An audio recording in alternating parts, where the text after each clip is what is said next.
Beseda bo tokrat tekla o vaši knjigi z naslovom Čarodej Toni.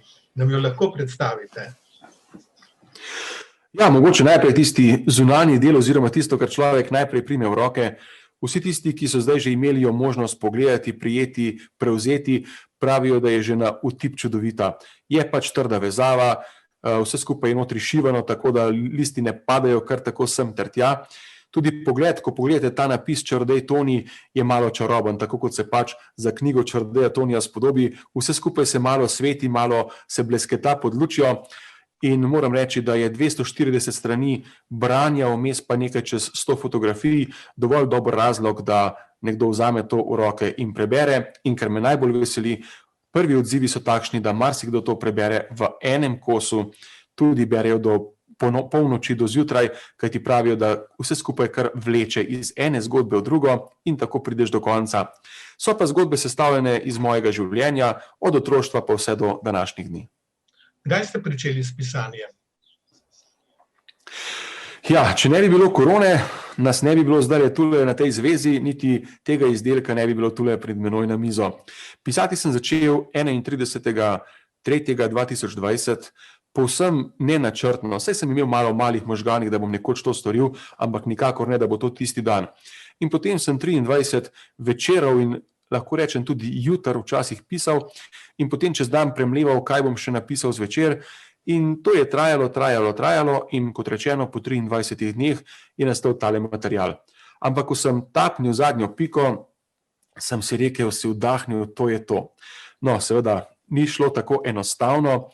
Sledilo je še 2 meseca in pol premetavan odstavkov levo, desno, gor, dol, dodajal sem besede, vejice in podobno. No, po 2 mesecih in pol, tam nekje sredi meseca julija, pa sem rekel, zdaj pa je tega dovolj, ker če si zdaj star 45 let, lahko to počneš še 45 let, pa morda ne boš zadovoljen, zato sem vse skupaj predal lektorici, da je opravila svoje delo in to odlično. Knjiga, ki ima 240 strani, je pisana v obliki zgodb. Tukaj pred sabo imam odprto eno zgodbo z naslovom Dogodivščin ni zmanjkalo. Ja, moram reči, da ravno sem nasmejan v tem naslovu, zato ker en kup dogodivščin je, ki nekako niso pasale v ostale zgodbe. Pa sem si izmislil naslov Dogodivščin ni zmanjkalo in sem tam opisal, kaj vse se mi je še dogajalo. Moram reči, da sem doživel ogromno. Tako tistih prijetnih, kot morda tudi manj prijetnih, pa si jih danes z eno res veliko prijetnostjo spominjam. Tako da govorijo o dogodivščinah na mojih predstavah, kaj vse se je dogajalo, kaj vse se je pripetilo, do tega, kaj se je dogajalo na vožnjah do predstav, do srečanj s policisti in pa še marsikaj drugega. No, recimo, kaj je bilo prijetno, en primer, ali pa en primer, kaj je bilo neprijetno. Recimo v knjigi sem zasledil, je bilo nekaj neprijetnega enkrat z nekim avtomobilom Lado. Kaj je bilo? Zdaj, če govoriva o tisti zgodbi z Lado, ja, ker sta 2 zgodbi o Ladi, ena je o Ladi Nivi, ena pa o Ladi Karavan. No, pri 17 letih sem si že omislil eno res staro vozilo Lado Karavan iz enega samega razloga. Moj najboljši prijatelj Andrej je že imel izpit, bil je leto starejši in sem si rekel, nič me bo pa on vozil po nastopih, ker pa sem imel poleg tistih običajnih rekvizitov še eno iluzijo, to se imenuje zaboj za prebadanje svoje asistentke. Sem rekel, bom pa to dal pač zadaj v prtljažnik. In jaz sem premeril tisto Lado, preden sem jo kupil in sem rekel, ja, poglej, genau, not bo šlo. No, na koncu sem še izolacijo potrgal z tistih vrat dol in obrobe, ampak za milimeter je zmanjkalo, da bi šla moja iluzija noter. Tako da na prevoz oziroma prevoz z Lado Karavan ni bil mogoč in takrat sem se celo, ne boste verjeli, po Bledu odpeljal na nastop s traktorjem, ker je bil to edini prevoz tisti trenutek doma, da sem lahko prišel pravočasno do svojega nastopa. No, tudi tale naslov je zanimiv, najtežji nastop v karieri. Ja, pri tem me pa včasih kar malo zmrazi, ko se spomnim. Veliko je težkih zgodb, takole je tudi pri meni, kot pri vseh ostalih, ki zdaj mogoče gledajo v njihovih življenjih. In pri nastopajočemu pa je tako, ko ti nekako prideš slabe volje ali s kakšnim koli drugim razlogom nerazpoložen na nastop, tam ljudi ne zanima, a si ti dobre volje slabe, aj doma vse narobe, ali imaš težave, kakršne koli ene ali druge. Takrat moraš dati vse od sebe. No in v tej zgodbi opisujem, kako sem kot presenečenje večera na nekem kmečkem turizmu čakal pred vrati, da se zaključi glasbena runda, ravno je že igrala zadnja pesem in pred njo so napovedali potem mene kot presenečenje večera. In takrat sem še zagledal zunaj, da mi nekako se je prižgala luč na ekranu telefona, katerega sem imel v avtu za steklom. Hitro sem še pogledal, kaj je, in klical me je brat ob večerni uri, bilo je ob 10. zvečer, če se ne motim, se oglasim, kaj je, pa je rekel, Atija je kap. Takrat je mene kar zmrazilo, se je rekel, kaj je živ? Je rekel, ne vem, grem pogledat, bom zrihtal in ugasnil. Ravno v tistem trenutku je glasba nehala igrati in rekli so, z vami je čarodej Toni. In kaj storiti v tem trenutku? Iti na oder ob zavedanju, da imaš mogoče že doma velike težave oziroma da je oče morda celo mrtev.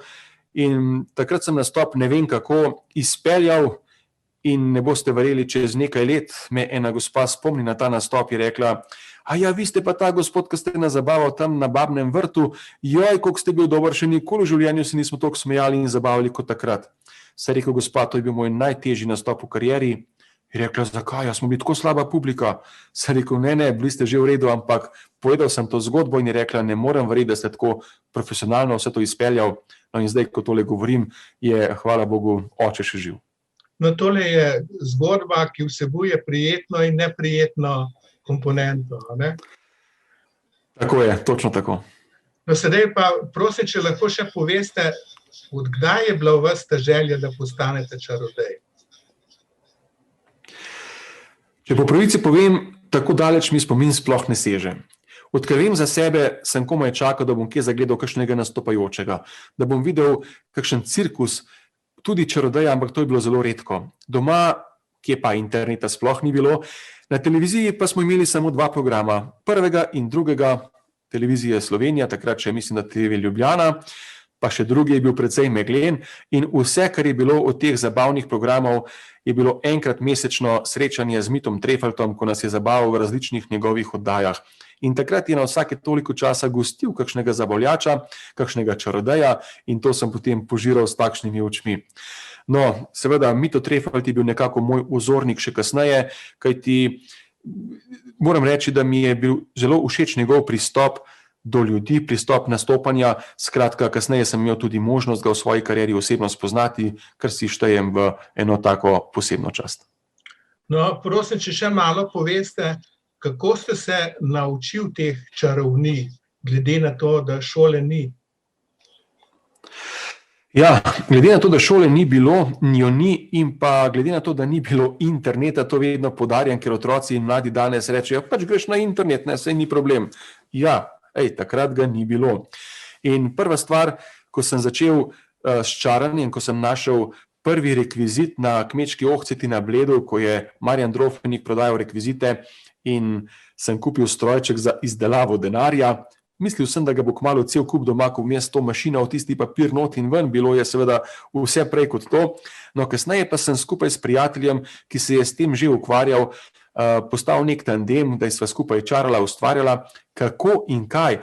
Pa sem se potem srečaval s prvimi bolj resnimi nastopi, s prvimi kongresi, pa še s čim, pa seveda v tejle moji knjigi. Srečali ste se tudi s papežem?